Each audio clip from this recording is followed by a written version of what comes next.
problema sina Pangulong Bongbong Marcos at Vice President Sara Duterte. Ayon po yan sa bise na nasa Malaysia para sa ilang pagpupulong. Nakatutok live si Marisol Abduraman. Marisol? Yon. Wala daw problema at maayos po si Sara, si BP Sara at saka si BBM.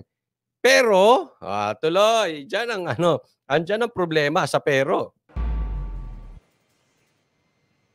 Mel, nakangiting dumating si Vice President Sara Duterte dito sa Kuala Lumpur, Malaysia para sa isang mahalagang pagbisita. Dito, sinagot ng bise ang ilang issue. Oh, we have no problem with each other. Wala silang problema, walang problema. Oh, parang nabigla pa siya eh. President Bongbong Marcos and I are Marfe, Podcarda, sabi niya, ngayon lang ako naka-attend ng live mo, Coach Oli, lagi akong replay. Maraming salamat, Marfe, at saka sa mga libo-libong nakaantabay sa ating mga replay. doing good. We are okay in terms of our relationship. Ito ang tiniyak ni Vice President Sara Duterte sa gitna ng issue sa pagitan ng Marcos at Duterte family. Pero nang tanungin kung kumusta ang kanyang relasyon kay First Lady Liza Araneta, sagot ng bise, I have no comment as of this time. may pumuna kasi sa Ayan. Eto na po. Eto na po ang matindi dyan. Okay? Si Marcos at si Sara maayos. Pero nung tinanong yung kanyang asawa, kamusta ang relasyon nyo ni Liza? No comment po si Sara. Yun ang masakit doon. No comment. Kasi alam nyo, pwede namang sagutin agad ito ni Sara ng diretsuhan. No, we're okay. We're doing good. Nagkakausap kami, etc. Nagkakapi kami, nagme-messages kami, nagtatawagan kami. Pero no comment. Yung no comment na yon, ibig sabihin magkaaway. Ganun na yon. Obvious naman eh. Inislab ni Liza si Sara. Tatay ni Sara na si ating Tatay Digong ay sinabihan yung kanyang asawa, bangag dati, bangag hanggang ngayon. So meron sila talagang kiskisan. Pero alam nyo, eto ang sa akin. Pansinin mo silang dalawang maayos. Marcos at Sara maayos. Pero si Liza hindi maayos kay Sara at ganun na rin yung mga kapatid ni Sara at pati na rin tatay ay parang hindi rin maayos kay Marcos. Sa katunayan, kahit yung mga vloggers ni Marcos ngayon ay galit na kay Sara. Pansin nyo ba yon? Galit na sila. Dati-dati, magkasama yan sa kampanya. Dati-dati, itong mga jukebox vlogger na ito, itong mga ensamada vloggers na ito, ngayon panay na ang atake sa Duterte.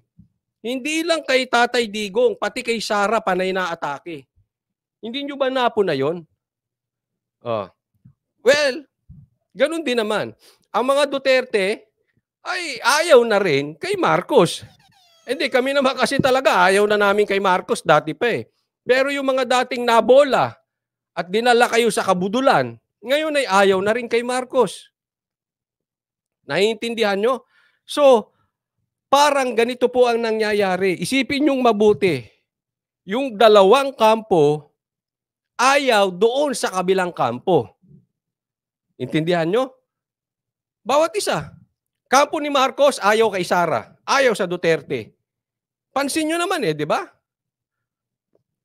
Kamag-anak, mga vlogger, supporters, ayaw.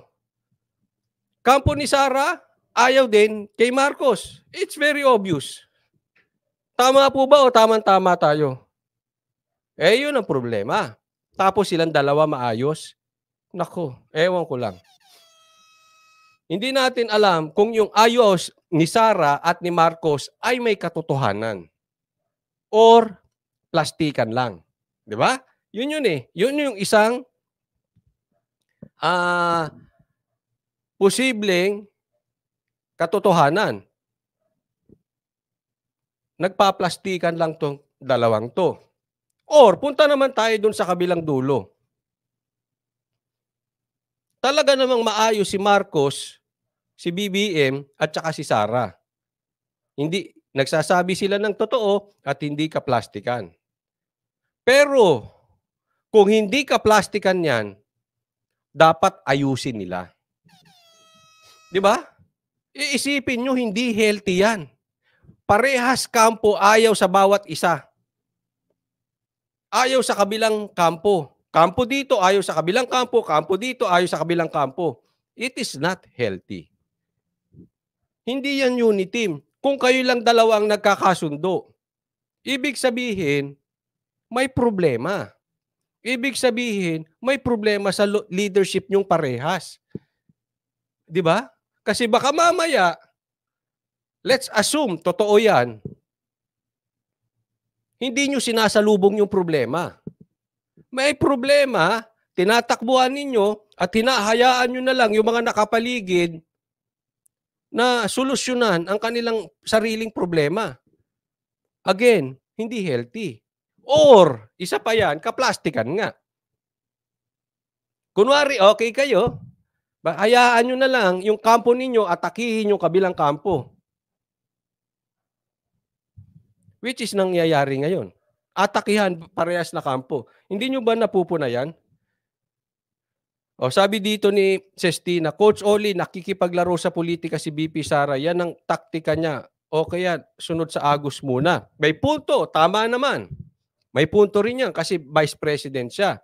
But, kung yan ay taktika niya, at kailangan makipag-ayos siya. Kasi mamaya, pagmulan pa ng selos yan eh. May isipin mo, magkasundo kayo ng asawa. Magkasundo kayo ni Marcos, pero yung asawa, hindi. Hindi ko sinasabing selosa si Lisa. Pero baka mamaya pagmulan pa yan ng selos. Lalo la, kung sakali man, seloso si Lisa, may kalalagyan ka dyan, Sara. Di ba? May problema ka dyan. Kailangan inaayos yan sa asawa. Hindi po pwedeng ganyan-ganyan lang yan. Yung itatago nyo lang sa hayaan nyo, maayos din yan ng kusa. Basta kami ni Marcos maayos. Hindi po pwede ganun. Kailangan, ako sa akin lang, kailangan proactive sila dyan. Proactive, hindi pwede okay na, basta kaming dalawa magkasundo, di bali na yung asawa mo, di bali na yung supporters ko, hindi po ganun. Hindi po ganun ang leader. Ang leader laging proactive. Hindi bahala na. Hindi na bahala sila, basta kami maayos. Parang ganun, di ba? Sabi naman dito ni Lynn Tasha, very unprofessional si Lisa. Marcos walang respeto kay VP. Ayun din, dapat inayos din ni Marcos yan. Isipin mo, ayan ay formal, red carpet yan. Hinayaan mo lang yung asawa mo na isnabin yung vice president mo. Tapos magkasundo kayo, tapos tatawagin nyo yung sarili nyong unit team. Anong klaseng kaplastikan yan? Wag po tayo maglokohan. Di ba? Sa akin lang aking pananaw lang, totoo man yan or nagpaplastikan kayong dalawa, meron kayong responsibilidad. Ayusin nyo. Huwag nyo iwalis yan sa ilalim ng carpet. Magiging passive kayo dyan. Hindi. Leadership is proactive. Laging ganun po yan. Ito sa departure honors para kay Pangulong Bongbong Marcos papuntang Vietnam. Sinabi rin ni Vice President na hindi pa niya nakakausap ang amang sina dating Pangulong Rodrigo Duterte at mga kapatid kaugnay ng kanilang pagbatikos sa Pangulo. Hindi naman nagtanong sa akin na si Pangulong Marcos about sa mga sinabi ng aking kapatid at ng aking tatay. No comment din si Duterte nang tanungin hinggil sa Independent Mindanao na isinusulong ng kanyang ama. Natanong din na pansinin nyo no comment ulit ang pagkabanggit ni Duterte. Duterte na tawag ng minsan busy, minsan Duterte lang. But no comment siya, patuloy sa paghiwalay ng Mindanao.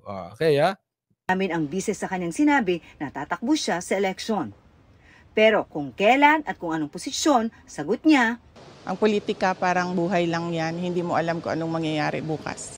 Sinabi niya ang mga yan dito sa Malaysia, kung saan makakapulong niya ang Malaysian Education Minister na counterpart niya bilang kalihim ng Department of Education. Bahagi rin ito ng tungkulin niya bilang Pangulo ng Southeast Asian Ministers of Education Organization. So nandyan sa Malaysia,